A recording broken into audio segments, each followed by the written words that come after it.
Hello, dear students. Dr. Bapuji Salunke, Institute of Engineering and Technology, Kolhapur, welcomes you all to e-learning platform. This is Science and Humanities Department. Myself, Mr. Sudarshan Dinkar Mahadik, and the course which we are learning is Electronic Engineering Materials. The unit which we are learning is Semiconductor Materials. The learning outcome for our today's lecture is diffusion and Hall effect. So, what is diffusion in semiconductors and how Hall effect is beneficiary to identify P and N type semiconductors is our topic to discuss today. Okay, diffusion. What does it mean by diffusion? The process by which charge carriers, that is electrons or holes in a semiconductor, moves from a region of higher concentration to a region of lower concentration is called as a diffusion. एक fact इथं ध्यानामध्ये घ्या, तुम्ही N type semiconductor किंवा P type semiconductor जर घेतला तर त्याच्यामध्ये concentration gradient म्हणजे कॅरियर कॉन्सन्ट्रेशन ग्रेडियंट याचा अर्थ त्या सेमीकंडक्टरमध्ये, मी लक्षात घ्या या ठिकाणी मी पी एन जंक्शन डायोडची बात करत नाही या ठिकाणी, मी एक सिंपल एन टाईप सेमीकंडक्टर किंवा पी टाईप सेमीकंडक्टरची बात करतो या ठिकाणी, की तुम्ही एक पर्टिक्युलर घेतला, आता समजा एन टाईप सेमीकंडक्टर घेतला तर त्यात कॉन्सन्ट्रेशन ग्रेडियंट असतो आणि तो कॉन्सन्ट्रेशन ग्रेडियंट अस्तित्वात असेल तरच डिफ्युजन होऊ शकतं. आता कॉन्सन्ट्रेशन ग्रेडियंट म्हणजे काय, तर कॅरियर्सची कमी अधिक प्रमाणात त्याचं वितरण असणे, म्हणजे डिस्टन्सनुसार त्याच्यामध्ये कॅरियर म्हणजे इलेक्ट्रॉनचं किंवा होल्सचं कमी अधिक प्रमाण असणे, हे आता आपण पुढे जाऊन बघणार आहे. पण डिफ्युजन म्हणजे काय, ही एक अशी प्रोसेस आहे ज्याच्यामध्ये सेमीकंडक्टरमधील हायर कॉन्सन्ट्रेशनच्या रिजन आहेत, जिथं कॅरियर्स हायर कॉन्सन्ट्रेशन आहेत, तिथून जिकडे लोअर कॉन्सन्ट्रेशन आहे कॅरियर्सचं त्या रिजनकडे इलेक्ट्रॉन ट्रॅव्हल करत जातात. ओके, मूव्ह होतात ते. एक लक्षात घ्या, हे मूव्ह होण्यासाठी कोणताही एक्सटर्नल सप्लाय जोडण्याची गरज नसते. There is a no need of any external supply. Okay, diffusion process occurs in a semiconductor that is non uniformly doped. ज्याच्यामधले डोपिंग केलेलं आहे ना ते नॉन युनिफॉर्मली डोप्ड नसेल, युनिफॉर्मली डोप्ड नाही, याचाच अर्थ कॉन्सन्ट्रेशन ग्रेडियंट तिथं तयार झालेला आहे. ओके, तर त्यामुळं डिफ्युजन प्रोसेस इथं हे एक्झामिनेशनच्या पॉईंटनं सुद्धा खूप महत्त्वाचं आहे. आता आपण प्रत्यक्ष एक्झाम्पलच्या साहाय्याने पाहू. आता हा एक सेमीकंडक्टर आहे. ओके, आणि ह्या सेमीकंडक्टरमध्ये आपण पाहत असेल तर non uniform concentration of electrons आहे. हा जो भाग आहे लेफ्ट हँड साईडचा, इथं इलेक्ट्रॉन कॉन्सन्ट्रेशन जास्त आहे, पण त्या तुलनेत इकडचं आर एच एस जी आहे, ही जी बाजू आहे तिकडं कॉन्सन्ट्रेशन इलेक्ट्रॉनचं कमी आहे. म्हणजेच इथं कॉन्सन्ट्रेशन ग्रेडियंट आहे बघा, डिस्टन्सनुसार इलेक्ट्रॉनच्या कॉन्सन्ट्रेशनमध्ये फरक पडलेला आहे. ओके, आता consider an N type semiconductor that is non uniformly doped as shown in figure. Once again, हा एक एन टाईप सेमीकंडक्टर आहे जो युनिफॉर्मली डोप केलेला नाही. इकडं डोपिंग जास्त करण्यात आलं आहे, त्या तुलनेत इकडे डोपिंग कमी आहे. Due to the non uniform doping, more number of electrons present at the left side, whereas lesser number of electrons is present at right side of the semiconductor material. Right hand साईडला कमी इलेक्ट्रॉनचं concentration आहे इकडं, तर इकडं जास्त concentration आहे. तर याला म्हणायचं इथं कॉन्सन्ट्रेशन ग्रेडियंट जो आहे ना तो एस्टॅब्लिश झालेला आहे.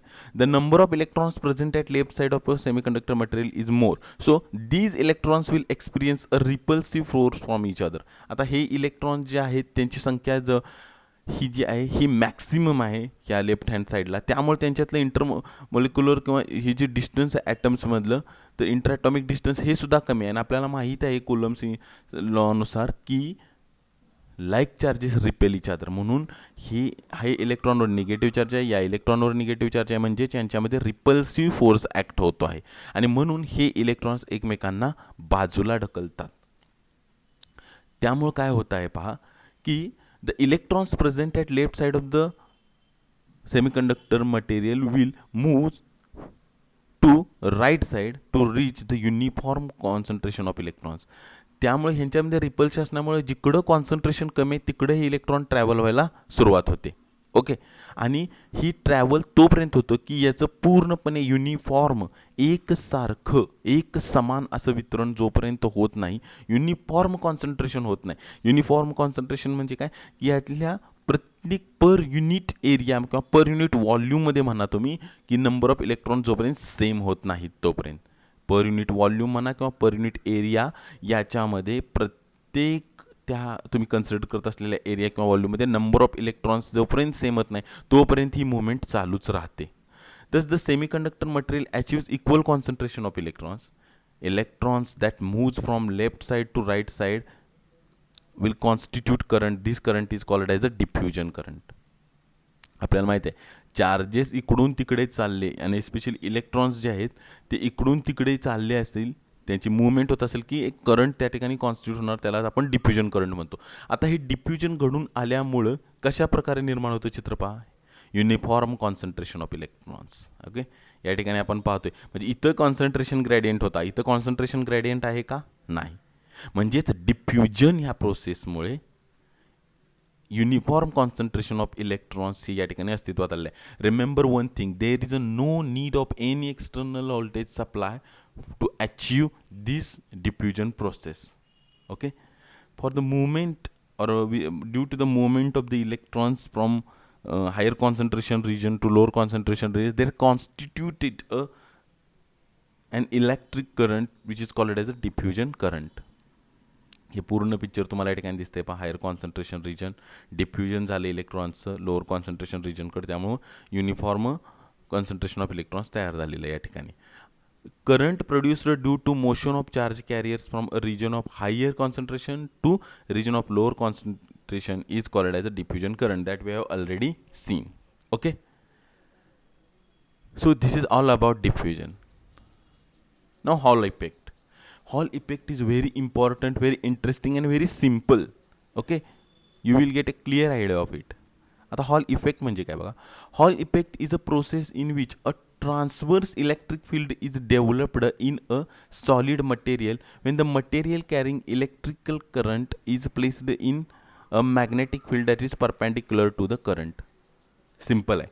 ह्याच्यामध्ये काय सांगणं आहे की एक current carrying electric current carrying material, solid material, मग ते सॉलिड मटेरियल हे मेटल असेल म्हणजे कंडक्टर असेल तो, किंवा सेमीकंडक्टर असेल तो, असा करंट कॅरिंग मटेरियल जे आहे ते आपण अशा पद्धतीनं मॅग्नेटिक फील्डमध्ये प्लेस केलं की इलेक्ट्रिक करंटची दिशा आणि मॅग्नेटिक फील्डची दिशा ही जर एकमेकाला परपेंडिक्युलर असेल तर त्या मटेरियल जे आहे त्याच्यामध्ये इलेक्ट्रिक फील्ड जनरेट होतं जे की ट्रान्सवर्स आहे. आता ट्रान्सवर्स म्हणजे नेमका कसा व्ह्यू हे आपण पुढे पाहणार आहोत, ते तुम्हाला क्लिअर होऊन जाईल. म्हणजे तुम्हाला एक गोष्ट कळून आली की एक इलेक्ट्रिक करंट कॅरिंग कंडक्टर आहे तो अशा पद्धतीनं प्लेस करायचा मॅग्नेटिक फील्डमध्ये की मॅग्नेटिक फील्डची डिरेक्शन आणि इलेक्ट्रिक फील्डची जी डिरेक्शन आहे ती एकमेकाला परपेंडिक्युलर असेल. अशा केसमध्ये ट्रान्सवर्स इलेक्ट्रिक फील्ड जे आहे ते डेव्हलप होत असतं. Hall effect was discovered by Edwin Herbert hall in 1879. This is for your more information. आता प्रिन्सिपल ऑफ हॉल इफेक्ट काय आहे पहा. When a current carrying conductor or a semiconductor is introduced to perpendicular magnetic field, a voltage can be measured at the right angles to the current path. हे त्याचं principal आहे hall इफेक्टचं. जसं की आपण सांगितलं की करंट कॅरिंग कंडक्टर किंवा semiconductor हा मॅग्नेटिक फील्डला परपेंडिक्युलर प्लेस केल्यानंतर त्या मटेरियलच्या अक्रॉस कशा पद्धतीनं सांगतो right angle to the electric current पाहत आहे त्याच्यामध्ये इलेक्ट्रिक फील्ड डेव्हलप होते. म्हणजे मला म्हणायचं आहे की व्होल्टेज तुम्ही मेजर करू शकता. इलेक्ट्रिक फील्ड जनरेट झालं म्हणजे काय झालं की पोलरायझेशन झालं. काही बाजूला पॉझिटिव्ह चार्ज ॲक्युमुलेट झाला, दुसऱ्या त्याच्या अपोजिट साईडला निगेटिव्ह चार्ज ॲक्युमुलेट झाला, म्हणजेच त्या ठिकाणी इलेक्ट्रिक फील्ड एस्टॅब्लिश झालं, म्हणजेच तिथं तुम्ही व्होल्टेज डेव्हलप झालं आहे. त्याला हॉल व्होल्टेज असं म्हणतात. हे त्याचं प्रिन्सिपल आहे की इलेक्ट्रिक करंट कॅरिंग कंडक्टर जो आहे किंवा सेमीकंडक्टर आहे तो मॅग्नेटिक फील्डमध्ये ठेवा. त्या मॅग्नेटिक फील्डची डिरेक्शन इलेक्ट्रिक फील्डची जी डिरेक्शन आहे, इलेक्ट्रिक करंटची डिरेक्शन आहे ती परपेंडिक्युलर असेल एकमेकाला. आणि असं केलं असता तो at the right angles to the direction of current path electric field will be developed and obviously the voltage appears there. त्या व्होल्टेजला आपण म्हणतो हॉल व्होल्टेज. त्या हॉल व्होल्टेजचा फॉर्म्युला काय आहे पहा. Hall voltage will equal to IB/QND. आता ह्या टर्म्स काय काय सांगतात बघा. VH म्हणजे काय Hall voltage. Hall voltage is equal to I means electric current flowing through conductor. B is magnetic field strength. Q म्हणजे चार्ज किती पास व्हायला लागलेला आहे, म्हणजे इलेक्ट्रिक करंट जो पास व्हायला आहे त्यात, म्हणजे ॲक्च्युली आपल्याला काय म्हणतात इलेक्ट्रिक करंट म्हणजे क्यू अपॉन टी, मग त्यात तो किती चार्ज आहे तो. एन म्हणजे number of charge carriers per unit volume and D is a thickness of that conductor. Okay, so you must know the hall voltage is dependent on all these terms.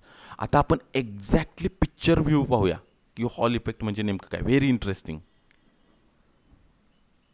C, you can simply see here, see this moment, this is this plate, okay, is actually, what is this is semiconductor, or you can say this is conductor or a semiconductor. Now what happens, dear students, the electric current is flowing through this conductor. पहा बरं, electric करंटची दिशा आहे ती या पद्धतीने अशी, अशा पद्धतीने इलेक्ट्रिक करंट वाहत, आणि मॅग्नेटिक फील्डची जी डिरेक्शन आहे ती कशा पद्धतीने आहे तुम्ही पहा, अशी आहे व्हर्टिकल. म्हणजे इलेक्ट्रिक करंटची डिरेक्शन अशा पद्धतीने आणि मॅग्नेटिक फील्डची डिरेक्शन अशा पद्धतीने, म्हणजेच इलेक्ट्रिक करंट आणि मॅग्नेटिक फील्डची डिरेक्शन हे कसे आहेत, एकमेकाला परपेंडिक्युलर आहेत. ओके, आणि त्यामुळं आता व्हायला काय लागलं आहे, तुम्ही ह्या ॲनिमेशनमध्ये या ठिकाणी पाहू शकता की ज्यावेळी मॅग्नेटिक फील्डची स्ट्रेंथ वाढते त्यावेळी ह्याच्यामधील ह्या कंडक्टर इलेक्ट्रिक करंट जो काही कॅरी व्हायला लागला आहे किंवा त्याच्यामुळे ह्या कंडक्टरमधील जे इलेक्ट्रॉन्स आहेत किंवा जो पॉझिटिव्ह चार्ज आहे ते ॲक्युम्युलेट होत आहेत ॲट अपोजिट एंड्स. बघा, याला म्हणायचं ट्रान्सवर्सली. ओके, आणि त्याच्या अक्रॉस आपण व्होल्टेज मोजतोय. आपल्याला दिसत असेल पहा, ज्यावेळी हे चार्जेस या अपोजिट एंड्सला ॲक्युम्युलेट, तेव्हा व्होल्टेज वाढलेले दिसते. पहा इथं आहे का, हे पहा इथे चार्जेस ॲक्युम्युलेट झाले, इथं व्होल्टेज वाढलेलं आहे. This is called as a Hall voltage. Okay, you can simply and this transverse electric field developed is perpendicular to the direction of electric current. See for more time this animation. This animation will make your picture more clear about Hall effect. Okay. Now, how Hall effect can be used to identify whether the semiconductor is P type or N type. Hall इफेक्टच्या साहाय्याने आपण कसं समजून घेणार की एखादा semiconductor P type आहे का एन टाईप आहे. पाहूया आपण की जर का पी टाईप आपल्याला माहीत नाही की सेमीकंडक्टर कुठल्या टाईपचा आहे, परंतु समजा तो पी टाईपचा असेल तर काय घटना घडतील बघूया. हे डायग्रॅमकडे तुम्ही व्यवस्थित पहा की हा आपण पी टाईप सेमीकंडक्टर घेतलेला आहे. या ठिकाणी इलेक्ट्रिक करंट या दिशेनं आहे आणि मॅग्नेटिक फील्ड आहे त्याला परपेंडिक्युलर या दिशेनं आहे. आपल्याला इतकं माहिती आहे. आता पाहूया काय घडतं. In P type semiconductor the bottom surface is positively charged and upper surface is negatively charged. ज्यावेळी तुम्ही पी टाईप सेमीकंडक्टर घ्याल त्यावेळी करंटची दिशा या दिशेनं आहे त्या सेमीकंडक्टरमधून आणि मॅग्नेटिक फील्ड या दिशेने. तर होतं काय की पॉझिटिव्हली चार्जड जे आहेत पार्टिकल ते काय आहेत तर बॉटम साईडला ॲक्युम्युलेट होतात आणि निगेटिव्हली चार्जड सरफेस अप्पर साईडला होतो. म्हणजे काय आहे, आपल्याला माहिती आहे की पी टाईप सेमीकंडक्टरमध्ये इलेक्ट्रॉनचं कॉन्सन्ट्रेशन कमी आहे आणि होल्सचं कॉन्सन्ट्रेशन त्या ठिकाणी जास्त आहे. म्हणजे मेजॉरिटी चार्ज कॅरियर्स हे त्या ठिकाणी होल्स आहेत. मग आता होतं काय की इलेक्ट्रिक करंट त्याच्यामधून पास होत असताना maximum number of these positively charged accumulate on this bottom surface. As a result, the potential difference is developed between the upper and bottom surface of the p-type semiconductor. Positively charged जे आहेत ते bottom सरफेसला आहेत, negatively charged आहेत म्हणजे काय electrons आहेत ते upper सरफेसला आहेत. म्हणजेच या ठिकाणी परत एक पोटॅन्शियल डिफरन्स आहे तो क्रिएट झालेला आहे असं आपल्याला दिसून येते. आणि obviously produced electric field is having direction in positive Y direction. इथं तुम्ही पाहत असाल पहा इलेक्ट्रिक फील्ड जे प्रोड्यूस झालेलं आहे त्याची डिरेक्शन कुठं आहे, पॉझिटिव्ह वाय डिरेक्शनला आहे. म्हणजे तुम्हाला माहीत नाही की सेमीकंडक्टर कुठल्या टाईपचं आहे आणि जर का तुम्ही त्याला इलेक्ट्रिक फील्डमध्ये म्हणजे तुम्ही त्याला प्लेस केला इलेक्ट्रिक करंटच्या दिशेच्या परपेंडिक्युलर मॅग्नेटिक फील्ड आहे अशा पद्धतीने त्याला प्लेस केला आणि जर का इलेक्ट्रिक फील्ड तयार झाले त्या इलेक्ट्रिक फील्डची डिरेक्शन जर का अपवर्ड डिरेक्शन असेल तर आपण असं समजून घेतो की तो पी टाईप सेमीकंडक्टर आहे. सेम त्या पद्धतीने एन टाईप सेमीकंडक्टर कसं आहे पहा, आपल्याला या ठिकाणी समजून येते की परत एकदा एक एन टाईप सेमीकंडक्टर घेतला आहे त्याच्यामधून इलेक्ट्रिक करंट अशा पद्धतीनं व्हायला लागलेला आहे आणि मॅग्नेटिक फील्ड त्याला परपेंडिक्युलर आहे. आता आपल्याला माहिती आहे की एन टाईप सेमीकंडक्टरमध्ये इलेक्ट्रॉनचं कॉन्सन्ट्रेशन हे जास्त असतं. Electrons are majority charge carriers. अशा प्रकारच्या असेंब्लीमध्ये त्याला प्लेस केल्यामुळं in N type semiconductor free electrons are mostly accumulated at the bottom. Free electrons जे आहेत ती जास्तीत जास्त बॉटम साईडला ॲक्युमुलेट होतात. As a result the potential difference is developed between the upper and bottom surface of N type semiconductor. Okay. आणि म्हणून potential difference develop झाला. वरच्या साईडला पॉझिटिव्हली चार्ज, खालच्या साईडला निगेटिव्हली चार्ज, आणि पोटेन्शियल डिफरन्स जो आहे तो क्रिएट झाला. त्यामुळं प्रोड्युस्ड इलेक्ट्रिक फील्ड जे आहे ते निगेटिव्ह वाय डिरेक्शन आहे पहा. ओके. आणि अशा पद्धतीने तुम्ही ठरवू शकता की एन टाईप सेमीकंडक्टर कोणता.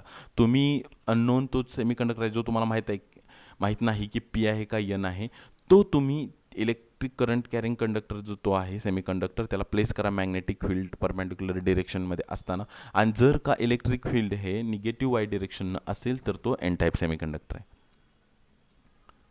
And our last point is the electrical conductivity of semiconductors increases with increasing temperature, because with the increase in temperature number of electrons from the valence band can jump to conduction band in the semiconductors. आपल्याला माहिती आहे की semiconductor मटेरियलमध्ये energy band gap जो असतो तो around 1 electron volt इतका असतो. म्हणजेच व्हॅलन्स बँडमधल्या इलेक्ट्रॉनला थोडीशी जरी एनर्जी मिळाली तर ते जंप करू शकतात कंडक्शन बँडमध्ये. ओके.